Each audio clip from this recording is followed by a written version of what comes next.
Tracking is a really essential thing in virtual reality. Without it, the user wouldn't feel an actual sense of presence in the game they're playing. Every single VR headset has some kind of tracking, whether it's just head rotations or full body movements. The Quest 2 is using cameras to achieve 6 degrees of freedom, and the Valve Index or other Steam VR headsets use base stations to make that happen. Having good tracking and 6 degrees of freedom is really important in VR. Without that, you wouldn't be able to dodge objects, crouch, or just use your motion controllers the way they're meant to be used.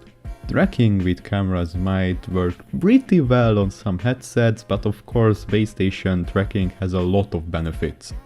For example, you can have precise full body tracking, the controllers won't go nuts if they're behind your back, and you can also play in pitch dark.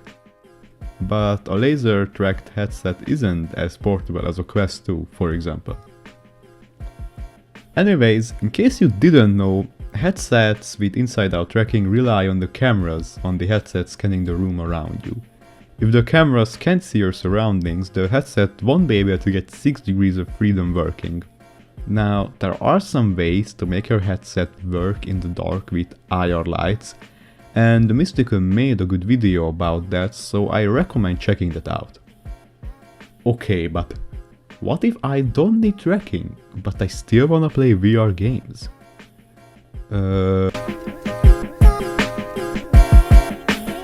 If you lose tracking with the Quest 2, it will disable the garden system, the pass-through mode and sick stuff.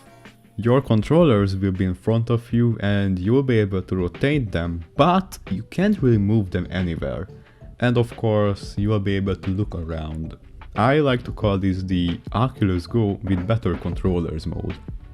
Unsurprisingly, the headset does not let you play any actual games because they won't function well. But I couldn't care less and I just enabled the developer mode, went to the settings, disabled the garden system, then walked into a dark room. Oh cool! Now I can play any game without tracking. I play a lot of Beat Saber, so I've decided to try that out first. I didn't expect it to work, but it's actually very playable. You can even play beat maps on Expert Plus, but I only recommend doing that if you have too much free time. And you've got to keep that in your mind that you cannot dodge or crouch, so if the beat map has a ton of walls, then you're not gonna get a good rating, my man. So, to my surprise, Beat Saber is totally playable. It's not bugging out or anything like that. That's great, but what about VRCHAT?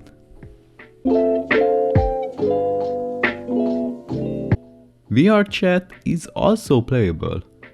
Your movement is controlled by the joystick, so we don't have to worry about that. Sadly, you won't be able to crouch or lean forward because 6 DoF tracking is not enabled. But to be honest, it is totally playable.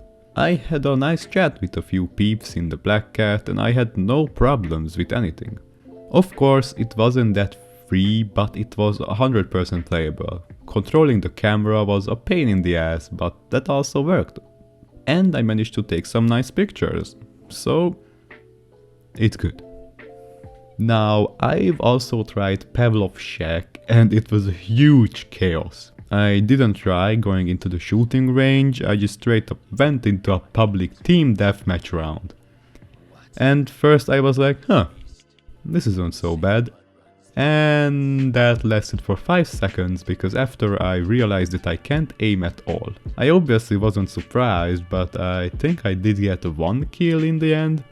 It's just really hard because if you stabilize your weapon you won't be able to aim, but if you don't do that, you will be able to aim towards your target, but there's like no way that you're gonna hit it. And you can't even hide from enemies, and dodging is a non-existent thing if you're playing like this. You can't even reach for your weapons and reloading takes so long, not to mention the fact that you can't reach your ammo bag. So much pain. So Pavlov's Shack is pretty much unplayable. I only recommend playing it with no tracking if you want to cause yourself extreme suffering. Now, Half-Life ALYX is I wouldn't say bearable, but in a way it is playable. It might take you a lot of time, like a lot of time, to play through the game with no tracking, and I think you might get stuck at a lot of places.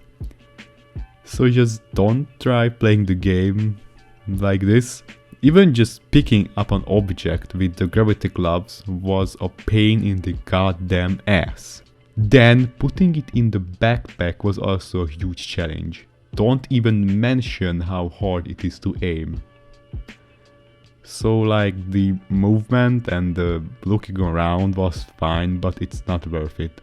Just play it with tracking. I don't even know why I thought that this was an interesting idea. So, how is VR without tracking? It is pretty bad, not gonna lie. Obviously, most of the games don't work normally, and I just often found myself getting annoyed over the game I was trying to play. It was a fun experiment, but I don't really recommend trying it out. It's pretty much just a waste of time. Anyways, if you enjoyed this video, let me know, like the video or something, I don't care. Or maybe you could check out my other videos, I don't know man, it's your choice. Thanks for watching and I see you all next time.